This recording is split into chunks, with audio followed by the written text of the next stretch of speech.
Bonjour ou bien bonsoir, je traduis encore pour vous une vidéo par l'apôtre Joshua Salmon. J'espère qu'à la fin, après avoir écouté, non seulement cela produira en vous les effets qu'il est en train de décrire, mais surtout que vous prendrez le temps de pouvoir adresser une prière à Dieu pour lui, en sa faveur ainsi que pour sa famille, sans oublier tous les autres saints dans le monde, tous les autres disciples de Jésus et aussi tous les autres serviteurs et servantes de Dieu. À très bientôt, c'était votre sœur Jiane. Vivre à la maison ce que j'ai vu à l'église. En venant à l'église, à l'assemblée, j'ai vu les malades être guéris. J'y ai vu des vies être changées. Je veux transporter cette réalité chez moi, dans ma maison, pour voir ta puissance comme je l'ai vu dans le sanctuaire. Il y a des choses que j'ai vues dans le sanctuaire. J'ai vu des personnes venir oppressées et repartir en étant délivrées. J'ai vu que du pain était donné aux hommes dans le sanctuaire.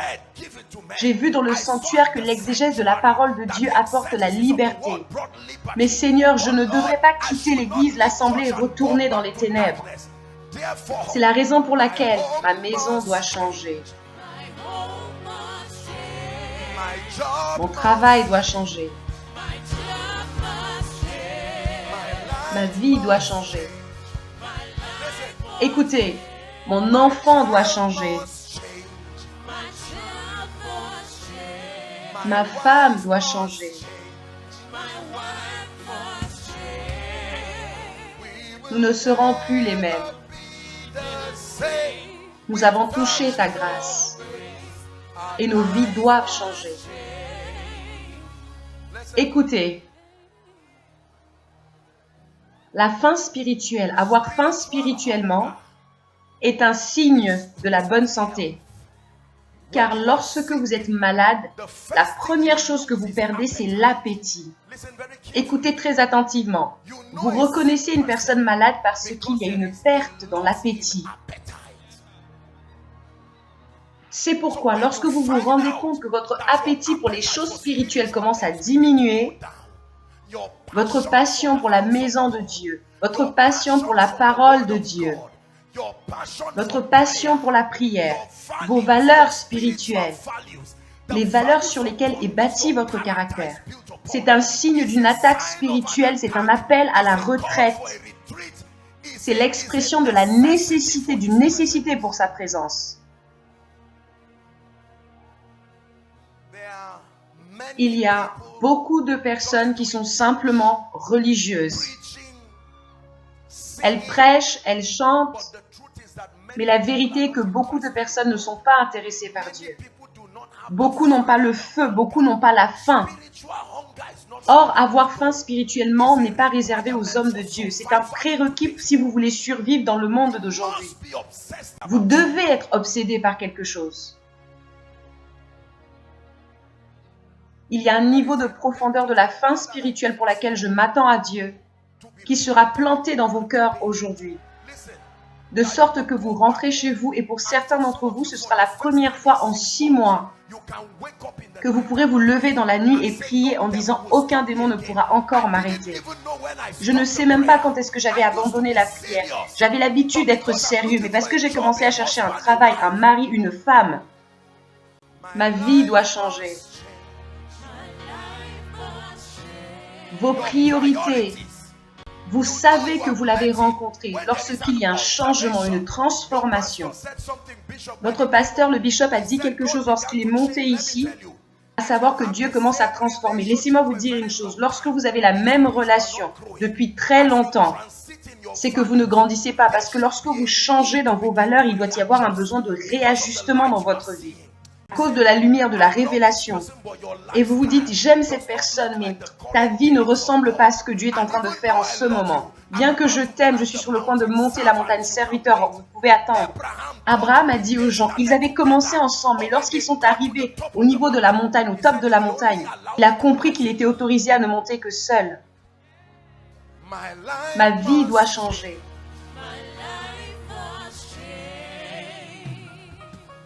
Voilà ce que signifie le connaître. Mes amis doivent changer.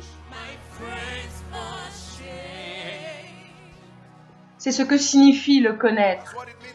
Mon discours, ma manière de parler doit changer.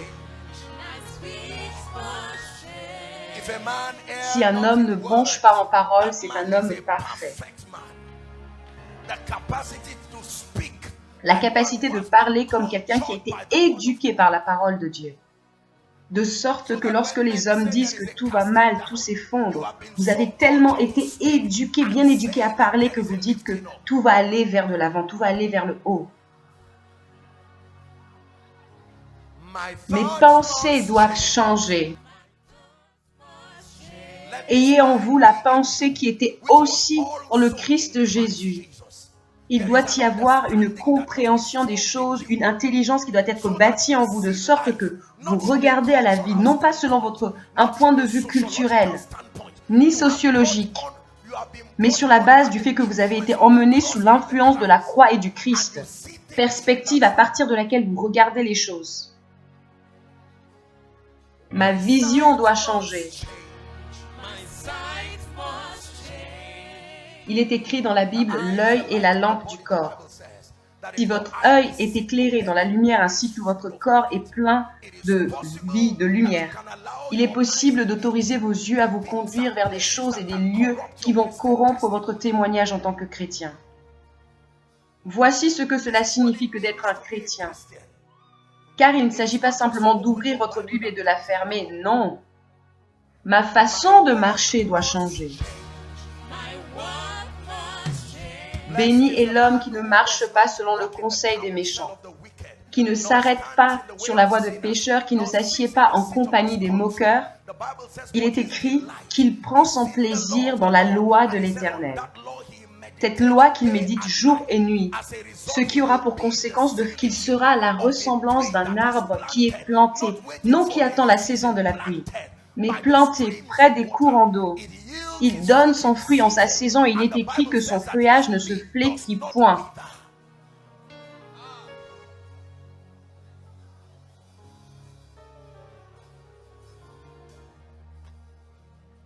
Ce n'est pas seulement votre cœur qui doit changer. Le changement commence par votre cœur. Et ensuite, votre être tout entier doit changer. Ce chant, ce cantique est mon message ce matin. Vous devez désirer voir sa puissance et sa gloire comme vous l'avez vu dans l'église, dans l'assemblée, l'église locale. Pour que ce soit pour vous une cérémonie vous disant « Oh, l'apôtre Joshua Selman est venu ». Non, ce n'est pas ça l'important. Le point, c'est que j'étais à l'église locale. Et lorsque vous rentrez, quand vous demandez « Mais que t'est-il arrivé ?» J'étais à l'église locale. C'est ce qui se produit lorsque nous allons à l'église, à l'assemblée. Nous nous réunissons sautant pas simplement pour partager la grâce. L'église n'est pas une nuisance à la société, c'est un lieu de réelle rencontre. Vous aviez dans votre vie un esprit qui vous conduisait constamment à l'échec, qui avait prévu l'échec pour votre vie. Et les gens continuent à prédire votre chute. Et ils ont raison, sauf que vous êtes venus à l'église. Et ici, à l'église locale, à l'assemblée, l'Esprit de Dieu vous libère. Et vous retournez à la maison et dès le soir, ceux qui sont prévus pour vous aider vous appellent. Demandent, mais que s'est-il passé? Dites, j'étais à l'église.